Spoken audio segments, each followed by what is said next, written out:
Hello friends, welcome to J Education Alpine. तो स्वागत है आपका अपने YouTube channel J Education Alpine में। तो फ्रेंड्स, आज हम डिस्कस करेंगे ट्रिगोमेट्री का एप्लीकेशन, हाइट एंड डिस्टेंस, या हिंदी में इसको ऊंचाई और दूरी भी कहते हैं। तो देखिए, इससे पहले वाले वीडियो में हमने डिस्कस किए थे ट्रिगोमेट्री का चैप्टर, जिसमें हमने ट्रिगोमेट्री आइडेंटिटी, ट्रिगोमेट्री रेशियो का जो भी कॉन्सेप्ट और फार्मूला था और नॉमेरिकल, उसको हमने डिस्कस किया इससे पहले वाले वीडियो में। अगर इससे पहले वाले वीडियो को आपने नहीं देखे हैं तो इस उस वीडियो का लिंक मैंने डिस्क्रिप्शन बॉक्स में दे दिया है, वहाँ से आप देख सकते हैं। तो फ्रेंड्स, तो आज हम डिस्कस करेंगे हाइट एंड डिस्टेंस। तो चलिए अपने टॉपिक की ओर चलते हैं। तो देखिए, हम आपको पहले ही बताए थे कि जब भी हम ट्रिगोमेट्री का बात करेंगे तो ट्रिगोमेट्री में हम समकोण त्रिभुज का ही बात करेंगे।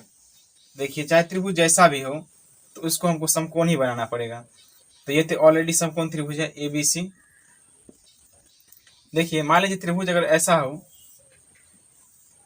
कुछ इस प्रकार से, तो ये भी क्या होगा, अगर यहाँ से परपेंडिकुलर डाल देंगे इस भुजा पे, तो ये भी क्या होगा, त्रिभुज बन जाएगा ABC, एक समकोण त्रिभुज, और ABD ये सेकेंड समकोण त्रिभुज बन गया। तो इसलिए हमने आपको बताया कि जब भी हम ट्रिगोनोमेट्री की बात करेंगे तो ट्रिगोनोमेट्री में हम समकोण त्रिभुज का ही बात करेंगे। तो देखिए, इसमें हमने आपको कुछ बेसिक कंसेप्ट बताए थे कि जैसे कि ये जो त्रिभुज की सबसे बड़ी भुजा होती है, ये इसको हाइपोटेनस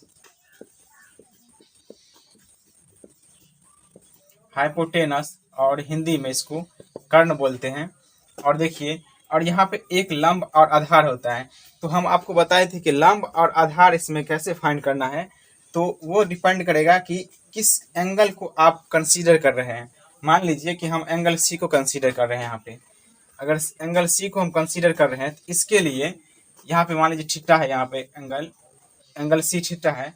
तो जब हम इस कोण को बात कर रहे हैं तो इसके अपोजिट वाला यानी कि ए बी भुजा इसके लिए परपेंडिकुलर यानी कि लंब का कार्य करेगा, और यहाँ पे बी सी इसका आधार हो जाएगा, यानी कि एडजेसेंट साइड हो गया ये। तो देखिए, इसको हम नामकरण कर देते हैं यहाँ पे। तो परपेंडिकुलर साइड हुआ ये, परपेंडिकुलर साइड यानी कि हिंदी में लंब। और देखिए, ये इसका एडजेसेंट साइड हो गया। तो ये क्या हुआ, बेस हिंदी में इसको आधार बोलते हैं। तो देखिए, इस थीटा के लिए ये लंब और आधार बन गया।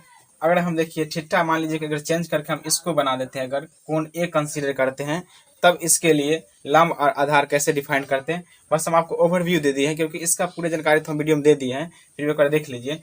देखिए, फिगर कुछ ऐसा बन जाएगा। यहाँ पे देखिए, ये इसका कोण, ये हो गया इसका कोण ए सी, और ये बी हो गया। देखिए, तो कंसीडर हम क्या कर रहे हैं, कोण ए को थीटा कंसीडर कर रहे हैं। तो इसके लिए क्या होगा कि हाइपोटेनस तो सबके लिए सेम ही होगा, हाइपोटेनस एच सबके लिए सेम ही होगा। और देखिए, अब जो यहाँ पे थीटा ये कंसीडर कर रहे हैं, इसके लिए इसके अपोजिट वाला साइड कौन सा है, तो इसके अपोजिट वाला साइड BC है। तो BC इसका क्या होगा, लंब हो जाएगा, यानी कि B से डिनोट करते हैं। और देखिए, AB जो भुजा है, तो AB इसके एडजेसेंट साइड में है। तो एडजेसेंट साइड वाला क्या होता है इसका, तो एडजेसेंट साइड वाला बेस होता है बी, सॉरी यहाँ पर परपेंडिकुलर P। देखिए, ये बेसिक कंसेप्ट था। हम आपको बताते हैं इसका यूज कैसे हम इस टॉपिक में करेंगे। तो चलिए अब हम अपने टॉपिक में डिस्कस करते हैं। तो देखिए, मान लीजिए कि एक लड़का यहाँ पे खड़ा है, यहाँ पे एक बंदा खड़ा है, और ये लड़का यहाँ पे मान लीजिए ये पतंग है। तो देखिए, ये लड़का इस पतंग को देख रहा है, ये लड़का इस पतंग को क्या कर रहा है, देख रहा है यहाँ से। तो इसमें देखिए, तो इसका ये क्या हुआ, भूमि हुआ, भूमि की सतह से लड़का खड़ा होकर के इस पतंग को देख रहा है। तो हमको इस क्वेश्चन में कहा गया है कि पतंग का ऊंचाई कितना होगा भूमि के सतह से। तो देखिए, ये क्या है, ये तो भूमि का सतह है पूरे, इस सतह से लड़का क्या कर रहा है, पतंग को देख रहा है। तो हमको इस क्वेश्चन में पूछा गया है कि इसका हाइट कितना होगा इस भूमि की सतह से।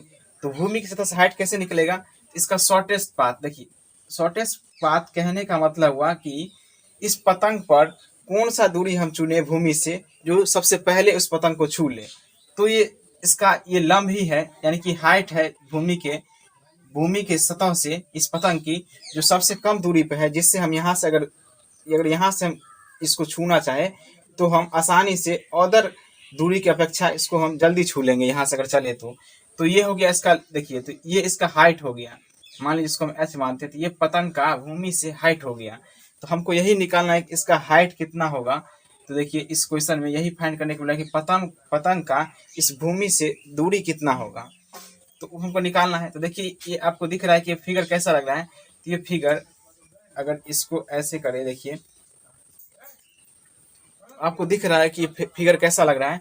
ये फिगर अगर इसको यहाँ से मिला दें तो देखिए ये अगर नामाकरण कर दे, मान लीजिए ए पॉइंट, ये बी पॉइंट पर लड़का खड़ा है, सी पॉइंट पे ऊंचाई है इसका यहाँ से, तो हमको ए और सी के बीच की दूरी ज्ञात करना है। तो क्या होगा, देखिए ये समकोण त्रिभुज तरह लग रहा है ये, तो समकोण त्रिभुज में ये क्या हो गया, लंब हो गया। और यहाँ से जो देख रहा होगा, यहाँ से कुछ एंगल बना रहा होगा लड़का के आंख, और यहाँ से कुछ एंगल बन रहा होगा। तो ये एंगल दे दे और कोई एक साइड दे दे, यहाँ पे या तो बेस दे दे या फिर कर्ण दे दे, तो यहाँ से हम लंब निकाल सकते हैं। देखिए यहाँ पे इसका यूज हुआ। अब मान लीजिए और इसी सवाल में हमको ये पूछे कि पॉइंट बी से और पॉइंट सी के बीच कितनी दूरी होगी, वो हमको बताना है। तो देखिए जब इस दूरी की बात करें तो ये क्या बन जाता है इस त्रिभुज के लिए, तो ये इस त्रिभुज के लिए आधार बन जाता है, क्योंकि थीटा हम यहाँ पे लिए है इसका, तो इसके लिए आधार बनता है। त्रिभुज में क्या करना है, हमको आधार ही फाइंड करना है। तो बेसिकली इस टॉपिक में इतना ही पूछता है कि इसका आधार क्या होगा, ऊंचाई क्या होगा, या फिर इस पतंग की डोरी की लंबाई कितनी होगी। ये डोरी हुआ, यहाँ से अगर उड़ा रहे पतंग, मान लीजिए हम यहाँ से उड़ा रहे हैं, तो क्या हुआ, ये डोरी हुआ, ये डोरी है। तो डोरी की लंबाई ज्ञात करने के लिए बोले, तो जब डोरी की लंबाई बोले तो क्या हो गया, ये कर्ण हो गया, ये कर्ण हो गया, ये साइड हमको यही फाइंड करना है। तो देखिए यही बेसिकली से पूछा जाता है। चलिए और एग्जाम्पल से हम समझता है कि मान लीजिए यहाँ पे एक मीनार है, ये यहाँ पे एक मीनार खड़ा हुआ है, ये मीनार है और ये जमीन की सतह है पूरे। देखिए तो ये जमीन की सतह पर मीनार क्या है, खड़ा है, और एक लड़का यहाँ से इस पॉइंट से, पॉइंट मान लीजिए ए पॉइंट है, इस पॉइंट ए से इस मीनार की चोटी, इसको मान लीजिए चोटी यहाँ पे बी पॉइंट है, तो मीनार की ए पॉइंट से मीनार की चोटी बी पॉइंट पर ये लड़का उस चोटी को देख रहा है। तो यहाँ से इस चोटी को देख रहा है और यहाँ से एंगल थीटा बन रहा है। देखिए पॉइंट ए से पॉइंट बी को देख रहा है। तो इस क्वेश्चन में हमको फाइंड करना है कि मीनार की लंबाई कितनी होगी, भूमि की सतह से मीनार की लंबाई कितनी होगी, ये हमको बताना है इस क्वेश्चन में। इसको कैसे सॉल्व करेंगे, देखिए तो यहाँ से अगर परपेंडिकुलर एक डाल दे, यहाँ पे लंब डाल दे, तो ये देखिए कैसा दिख रहा है, मान लीजिए पॉइंट सी है ये, और ये 90 डिग्री कोण यहाँ से बना दे, ये देखिए ए बी सी, ये कैसा त्रिभुज दिख रहा है, तो ये समकोण त्रिभुज दिख रहा है। तो इसमें हमको बताना है कि इस मीनार की लंबाई यानी कि पॉइंट बी से पॉइंट सी की दूरी कितनी होगी। तो बेसिकली हमको इसमें इस ट्रायंगल में क्या फाइंड करना है, तो इस ट्रायंगल में हमको लंब फाइंड करना है। तो इस ट्रायंगल में हमको लंब फाइंड करना है, परपेंडिकुलर फाइंड करना है। देखिए इसी क्वेश्चन में ऐसा पूछता है कि जो व्यूअर है, ये जो मीनार के चोटी को जो देख रहा है, इसके पॉइंट यानी कांटेक्ट पॉइंट से इस मीनार के कांटेक्ट पॉइंट की दूरी कितना होगा, तो हमको जो फाइंड करने के लिए बोले, यानी कि पॉइंट ए से पॉइंट की दूरी बोले फाइंड करने के लिए। तो बेसिकली ये क्या फाइंड करने के लिए बोल रहा है, तो यहाँ पे ये इसका आधार फाइंड करने के लिए बोल रहा है, आधार। तो ये आधार ये फाइंड करने के लिए बोल रहा है ये। तो इस ट्रायंगल का आधार अगर फाइंड कर लेंगे, पॉइंट ए और पॉइंट की दूरी निकल जाएगा। तो देखिए इस क्वेश्चन में इतना ही, और नेक्स्ट एग्जाम्पल के माध्यम समझते हैं कि और किस प्रकार और भी क्वेश्चन पूछता है। देखिए मान लीजिए कि ये एक नदी का किनारा ये है, और इसमें ये नदी है, ये नदी है। एक तैराकी यहाँ से, तैराकी पॉइंट ए से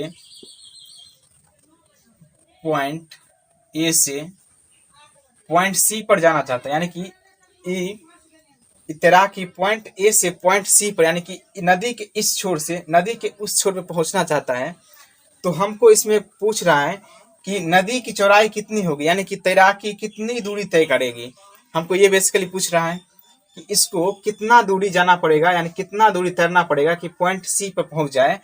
तो इसकी दूरी ज्ञात कीजिए, ए और सी की दूरी क्या होगी, या फिर नदी की विड्थ मतलब नदी की चौड़ाई कितनी होगी, ये हमको इसमें बेसिकली फाइंड करने के लिए बोल रहा है कि इसका विड्थ कितना होगा। तो मान लीजिए विड्थ इसका हम डी मान लिए हैं, तो हमको इसमें ए और सी की लंबाई कितना हो गया, तो डी हो गया यहाँ पे। तो हमको यही डी फाइंड करने के लिए बोल रहा है। तो कैसे का देखिए, तो ये तैराकी जो है, जब नदी का प्रवाह थोड़ा तेज रहता है, इसका जो जल का प्रवाह थोड़ा तेज रहता है, तो ये तैराकी कुछ इस तरह पहुंचता है, इस तरह करके इस पॉइंट पे पहुंच जाता है ये।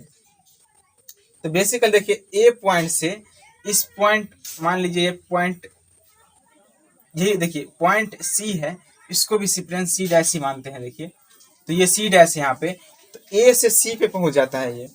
तो हमको देखिए ए से सी जब तैरता है तो ए से सी पॉइंट पे पहुंच जाता है। तो हमको इसमें पूछ रहा है कि नदी की चौड़ाई कितनी है। तो हमको इससे मतलब नहीं है कि ये कैसे पहुंचे, हमको तो मतलब है कि इस पार पहुंचना चाहिए। और देखिए तो ये कुछ इस प्रकार पहुंचता है। इस क्वेश्चन में इन पॉइंट ए से पॉइंट सी जाने में इस तरह की दूरी तय करता है ये, नदी के धारा की प्रवाह के जल की धारा के प्रवाह के कारण। तो देखिए अब इसको हम यहाँ से अगर मान लीजिए यहाँ से एक लंब गिरा दे, यहाँ पे एक लंब, तो देखिए ये पॉइंट मान लीजिए पॉइंट बी है और पॉइंट ए से पॉइंट बी है हुआ। तो देखिए कैसा लग रहा है ये ट्रायंगल, राइट एंगल ट्रायंगल लग रहा है, समकोण त्रिभुज लग रहा है ये। तो इसमें हमको यही ना पॉइंट बी से सी की दूरी, पॉइंट बी से सी डैश की दूरी अगर फाइंड कर लेंगे तो वही ए और सी की दूरी होगा और दोनों दूरी बराबर होगा। तो क्या करना है, इस ट्रायंगल में मान लीजिए अगर 30 डिग्री है यहाँ पे एंगल, और कोई एक या तो ए और बी की लंबाई दे दे, या फिर ए और सी की लंबाई दे दे और एक एंगल दे दे, तो यहाँ से हम बी और सी को फाइंड कर सकते हैं। और जो बी और सी डैश हुआ वही इसका ए और सी की लंबाई होगा, यानी कि यहाँ पे B C dash equals a C dash होगा, और वो कितना होगा, डी के बराबर होगा। तो यही इसका क्या हुआ, नदी की चौड़ाई हुआ। तो नदी इतना चौड़ा है, B C dash equals a सी के बराबर। तो यहाँ से हम आराम से फाइंड कर सकते हैं। तो कुछ इसी प्रकार से चैप्टर में क्वेश्चन पूछता है। चलिए और भी कंसेप्ट को हम क्लियर करेंगे जब हम और भी क्वेश्चन को सॉल्व करेंगे। तो इस देखिए, क्योंकि इसमें 2 टर्म आता है, तो इसको आप लोग को ध्यान रखना है, क्योंकि इसका उपयोग यूज क्वेश्चन में बहुत बार करता है, इसलिए इसको समझना बहुत ही जरूरी है। देखिए, एक है उन्नयन कोण और दूसरा है अवनमन कोण, angle of elevation and angle of depression. तो ये हमको इसमें दिया रहता है कि जो क्वेश्चन है कि एंगल ऑफ डिप्रेशन इतना है या एंगल ऑफ एलिवेशन इतना है, तो ऐसे करके क्वेश्चन में दिया रहता है। क्वेश्चन के माध्यम से अभी समझेंगे, लेकिन यहाँ पर कंसेप्ट समझ लेते हैं उन्नयन कोण क्या है और अवनमन कोण क्या है। देखिए पहले इसको मिटा लेते हैं, इस फिगर को। देखिए मान लीजिए कि एक लड़का यहाँ पे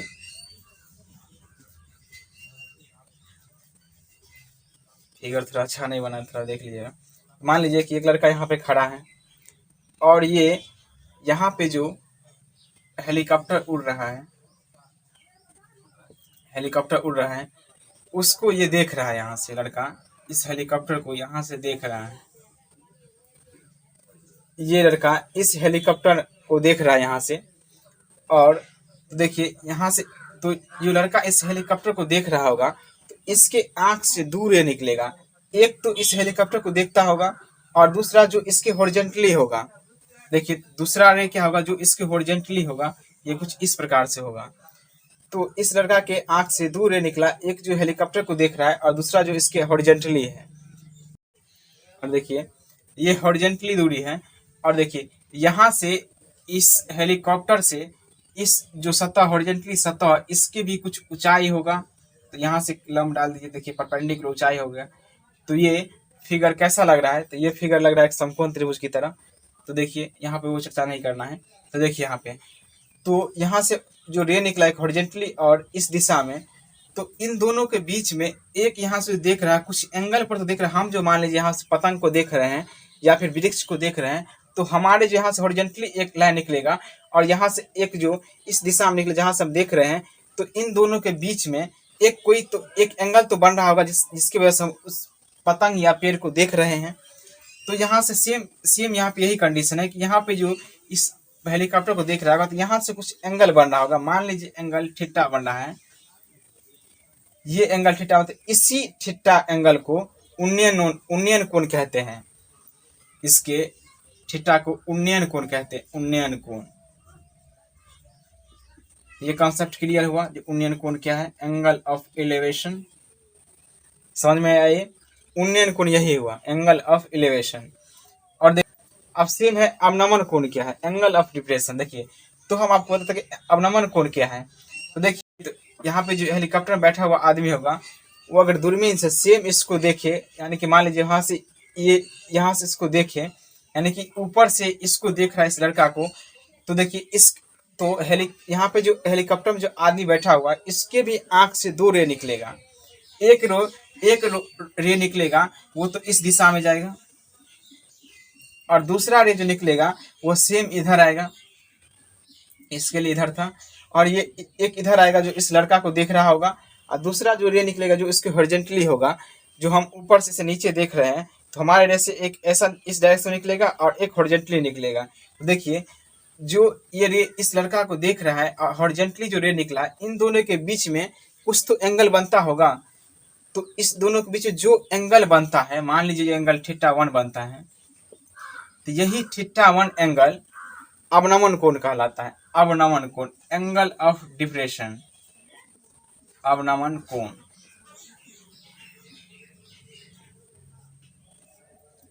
तो ये क्या हो गया, एंगल, तो ये क्या हो गया, एंगल ऑफ डिप्रेशन। तो अवनमन कोण हो गया ये। तो आप लोग को ये कंसेप्ट समझ में आया कि मान लीजिए देखिए देसी भाषा में ऐसे इसको समझिए कि जब हम नीचे से ऊपर देख रहे हैं तो उन्नयन कोण बनेगा, और ऊपर से हम सेम, अगर ऊपर से हम नीचे देख रहे हैं तो अवनमन कोण बना। तो ये था उन्नयन कोण और अवनमन कोण का, कि उन्नयन कोण और अवनमन कोण किसे कहते हैं।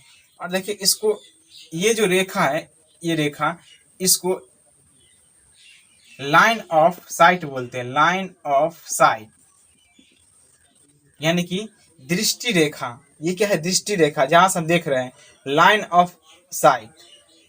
तो समझ में आया ये। देखिए फिगर इसका इस तरह है। देखिए ये यहां से ऐसा बन रहा है फिगर। ये क्या हो गया, ये लाइन ऑफ साइट, ये लाइन ऑफ साइट हो गया। ये एंगल हो गया, एंगल ऑफ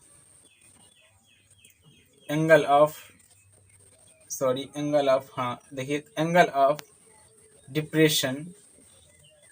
और देखिए, और ये जो एंगल है, ये एंगल ऑफ एलिवेशन। तो ये एंगल ऑफ एलिवेशन और एंगल ऑफ डिप्रेशन है कि अवनमन कोण और उन्नयन कोण। तो यहाँ से आप लोगों का ये उन्नयन कोण और अवनमन कोण का कंसेप्ट समझ में आ गया। तो चलिए और भी इसको हम देखते हैं, और कि कैसे इसको हम, अगर अवनमन कोण दिया रहे तो कैसे इस क्वेश्चन को हम सॉल्व करेंगे। तो हम आपको बता, देखिए मान लीजिए यहाँ पे एक चिड़िया उड़ रही है, यहाँ पे एक चिड़िया उड़ रही है, ये जमीन की सतह पर रखा हुआ इस दाने को देख रहा है, और इसका चिड़िया का जो एंगल ऑफ डिप्रेशन यानी कि अवनमन कोण दिया हुआ है, वो मान लीजिए 60 डिग्री दिया हुआ है। तो यहाँ से जो चिड़िया देखेगा यहाँ से इसको, तो वो जो एंगल दिया हुआ, एंगल ऑफ डिप्रेशन या अवनमन कोण, वो 60 डिग्री दिया हुआ है। यहाँ से 60 डिग्री दिया हुआ है। और लाइन ऑफ साइट यानी कि दृष्टि पतल और इसकी बीच की दूरी, इन दोनों के बीच की दूरी मान लीजिए यहाँ से 5 सेंटीमीटर दिया हुआ है। तो हमको पूछ रहा है कि जमीन की सतह से चिड़िया की ऊंचाई कितनी होगी या दूरी कितनी होगी, वो हमको फाइंड करना है। क्या करना है, यहाँ पर जमीन की सतह से हमको चिड़िया की कितनी हाइट पर उड़ रही है वो हमको पता करना है। और एंगल ऑफ डिप्रेशन यानी कि अवनमन कोण दिया हुआ है, और पॉइंट ए पे दाना रखा हुआ है, तो मान लीजिए पॉइंट बी से हमको दूरी निकालना है पॉइंट सी पे। तो देखिए कैसे इसको हम सॉल्व करेंगे। तो यहाँ से एंगल तो ये दिया हुआ है, हमको तो चाहिए ये एंगल या फिर ये एंगल चाहिए। देखिए अच्छा रहेगा कि हम ये एंगल ले लें, और ये एंगल लेने में थोड़ा सुविधा भी होगा, तो थोड़ा क्वेश्चन को करने में थोड़ा और भी मजा आएगा। तो देखिए इसको अब ये एंगल कैसे हम निकालेंगे, ये एंगल कोण ए कैसे फाइंड करेंगे। तो आप लोग 6th और 7th क्लास में आप लोग पढ़े होंगे कि दो समांतर भुजाओं को जब एक तिर्यक रेखा काटती है तो उसके अंत एकांतर कोण क्या होते हैं, बराबर होते हैं। ई मान लीजिए कोण सी है, कोण बी है, तो कोण सी बराबर कोण बी होता है, ये आप लोग पढ़े होंगे। तो यहाँ से कोण सी बराबर कोण बी, यानी कि अगर ये 60 है तो ये भी कितना होगा, 60 डिग्री होगा। अब तो इसको सिंप्लीफाई करने में कोई दिक्कत नहीं होगा, क्योंकि यहाँ से हमको लंब ज्ञात करना है और हमको यहाँ से क्या करना है, कर्ण दिया हुआ है। तो लंब और कर्ण यानी कि साइन वाला फॉर्मूला के यहाँ से हम आसानी से इसका लंब फाइंड कर सकते हैं। तो इसमें देखिए, और आप लोग को ये कंसेप्ट समझ में आया कि कैसे हम किए हैं। यहाँ पे अगर नहीं याद आ रहा है ये कंसेप्ट, तो ठीक है, कोई छोड़िए इसको, फिर देखिए हम कैसे इसको बताते हैं।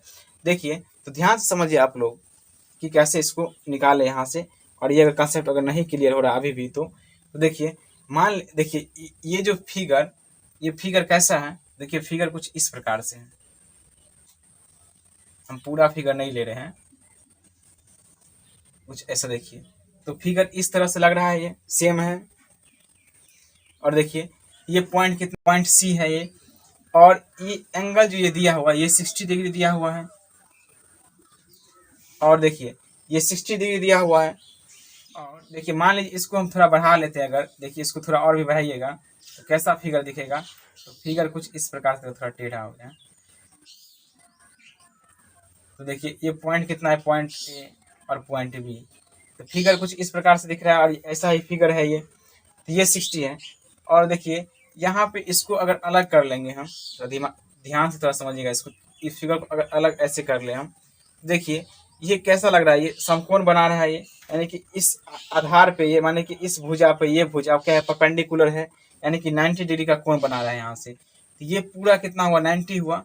और देखिए इसमें ये पूरा 90 है, ये पूरा, और इसमें ये एंगल कितना दिया है, ये एंगल 60 डिग्री दिया हुआ है।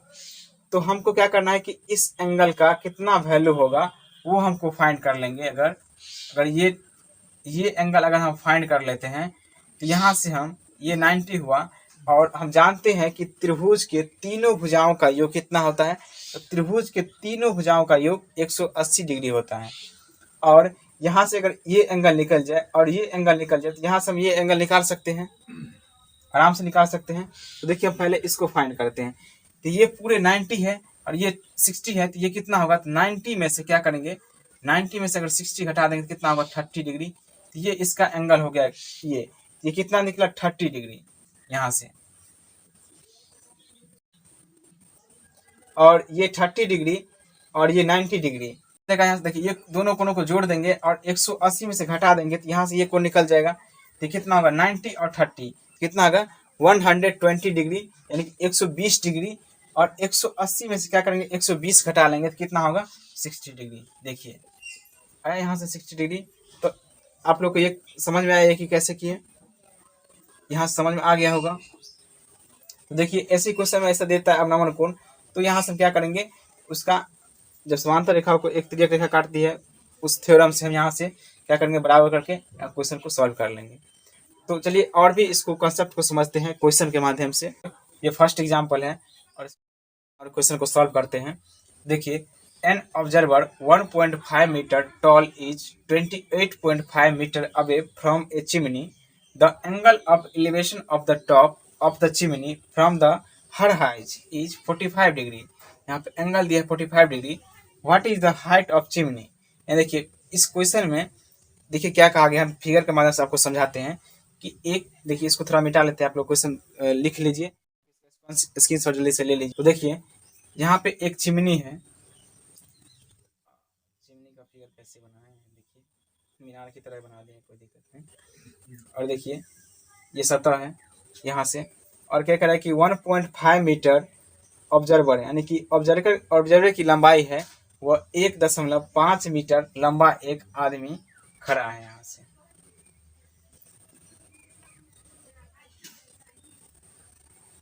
ये इसका लंबाई दिया हुआ है 1.5 मीटर, यानी कि 1.5 मीटर का ये आदमी है। और angle of elevation of the top of the chimney, यानी कि एलिवेशन जो यहाँ पे दिया हुआ है, एलिवेशन जो दिया हुआ है, एंगल ऑफ एलिवेशन देखिए, तो इसके आंख से दो रे निकलेगा, एक तो एंगल ऑफ साइट यानी कि दृष्टि रेखा यहाँ से, और एक क्षैतिज तल यानी कि इस तरह हॉरिजॉन्टली निकले यहाँ पे, ऐसे ऐसी जगह यहाँ पे। तो देखिए, तो इसका जो एंगल ऑफ एलिवेशन जो दिया है 19 कोण, यहाँ पे जो एंगल जो बन रहा है वो एंगल 45 डिग्री दिया हुआ है। और यहाँ से एक रेखा खींच लेते, देखिए ऐसा हो गया ये। तो देखिए ये चिमनी कैसा दिख रहा है, तो चिमनी दिख रहा है एक समकोण त्रिभुज की तरह। और देखिए ये जो लड़का देख रहा होगा, ये यहाँ से देख रहा होगा, इसके पैर से तो कोई मतलब नहीं है क्योंकि यहाँ से तो कोई देखेगा नहीं। तो देखिए ये जो इतना हाइट है, ये एक कितना होगा, ये दूरी यहाँ से ये हाइट जो होगा ये भी कितना होगा, 1.5 मीटर होगा। देखिए ये दूरी इस दूरी के बराबर, मान लीजिए इसका नाम दे दीजिए पहले ए, पॉइंट बी और पॉइंट सी, और यहाँ से ये जो दूरी है मान लीजिए इसको डी मान लिए हैं, तो बी डी की दूरी जो होगा वो, अगर यहाँ से ई मान ले इसको, तो बी डी की दूरी जो होगा ए की दूरी के डिस्टेंस के बराबर होगा। इसका हाइट जो होगा वो बी डी के बराबर होगा, क्योंकि ये दोनों क्या है, एक हॉरिजॉन्टली है और दोनों एक क्या है, समानांतर। देखिए समानांतर है, तो दोनों का हाइट क्या होगा, बराबर होगा यहाँ से, इसलिए हम बी डी बराबर यहाँ लिख सकते हैं, बी डी इक्वल्स ए ही हुआ। और देखिए हमको इस क्वेश्चन में पूछा गया है कि जो पूरे चिमनी की लंबाई या मीनार की लंबाई कितनी होगी, यानी कि हमको पूछा गया है बेसिकली पॉइंट सी और पॉइंट डी की दूरी कितना होगा, ये हमको पूछा गया है। तो देखिए यहाँ से हमको मीनार की पॉइंट डी सी की दूरी कितना होगा, इस क्वेश्चन में हमको फाइंड करना है। क्वेश्चन समझ में आया? तो देखिए अब इसको कैसे हम करते हैं, क्या अप्रोच है इसको करने का, तो हम देखते हैं यहाँ पे। तो फर्स्ट ऑफ ऑल देखिए यहाँ से अगर इस फिगर को यहाँ से निकाल ले, तो ये फिगर कैसा दिख रहा है, ऐसा दिख रहा है ना, ए बी और सी, ये 45 डिग्री दिया हुआ है। और देखिए और कुछ डाटा दिया हुआ है, तो यहाँ से तो आदमी का हाइट इससे मतलब नहीं क्योंकि आंख से ही देखेगा। तो आप देखिए इसमें क्या डेटा दिया हुआ है, तो दिया हुआ है कि is 28.5 metre away from a chimney, यानी कि जो ऑब्जर्वर है, जो देखने वाला ऑब्जर्वर है, चिमनी से दूरी इसका दिया हुआ है 28.5 मीटर। यहाँ से ये दूरी दिया हुआ है 28.5 मीटर। तो देखिए ये इसका जो आधार, ये दूरी हुआ बी डी, यही दूरी इसका ये दूरी के बराबर होगा, ए बी दूरी के बराबर। तो यहाँ से ये ए बी कितना निकला, यहाँ से ए बी यहाँ से दिया हुआ है 28.5 मीटर, ठीक। और इसमें ये एंगल दिया हुआ था, हमको निकालना क्या है, अगर हम बी सी निकाल ले यहाँ से, मान लीजिए अगर यहाँ से हम देखिए यहाँ से अगर बी सी निकाल लेते हैं, तो बी सी निकालने से क्या करेंगे, अगर मान लीजिए यहाँ पर देखिए बी सी का निकल गया, तो बी सी की लंबाई और बी डी की लंबाई अगर जोड़ देंगे, बी सी प्लस अगर हम बी डी कर दें, B C plus B D कर दें, तो ये दूरी दोनों के बराबर यानी कि डी सी के बराबर हो जाएगा यहाँ से। तो हमको यही तो फाइंड करना है, तो बस हो गया, यहाँ से काम बन गया। यहाँ पे हम बी सी यहाँ से फाइंड कर लेंगे। ये ट्रायंगल देखिए, तो ये क्या होगा, अगर ये कोण ले रहे हैं तो इसके लिए क्या होगा, ये लंब और ये आधार। तो लंब और आधार कौन सा फंक्शन यूज करेंगे, तो लंब बटे आधार, तो tan थीटा, तो tan थीटा यानी थीटा कितना 45, tan थीटा इक्वल्स लंब बटे आधार यानी कि परपेंडिकुलर अपॉन बेस। तो लंब कितना है BC, आधार कितना है AB। अब देखिए इसका वैल्यू कितना है, tan 45 डिग्री का वैल्यू कितना होता है, तो tan 45 डिग्री का वैल्यू 1 होता है। और देखिए BC की लंबाई हमको ज्ञात ही करना है, तो BC अपॉन AB का कितना दिया है 28.5। तो यहाँ से BC निकला, BC 28.5 मीटर। देखिए tan 1 था इसलिए BC और AB बराबर हो गया। तो ये खैर क्वेश्चन में दिया था इसलिए, लेकिन हम यहाँ पर ये नहीं करेंगे दोनों बराबर होगा। तो यहाँ पे क्वेश्चन में tan 1 था इसलिए यहाँ पे क्या हुआ, BC इक्वल्स 28.5 मीटर हो गया। अब देखिए BC यहाँ से निकल गया है, BD हमको मालूम है 1.5, हमको निकालना क्या है, तो हमको DC निकालना है। तो DC अभी BC प्लस BD, तो BC तुरंत निकालना है अभी 28.5 प्लस BD की लंबाई इस मैन की लंबाई की यानी इस आदमी के लंबाई के बराबर होगा, तो प्लस कितना 1.5, तो इसको जोड़िएगा कितना 30.0। यहाँ से ये इतना मीटर निकला, तो ये हो गया हाइट ऑफ द चिमनी। तो यहाँ से ये निकला। इस वीडियो में इतना ही, और नेक्स्ट वीडियो में हम क्या करेंगे, इस पे NCERT के क्वेश्चन जितने भी है उसको हम क्या करेंगे, डिस्कस करेंगे नेक्स्ट वीडियो में। तो इस वीडियो में इतना ही। तब तक के लिए बाय बाय, मिलते हैं हम नेक्स्ट वीडियो में।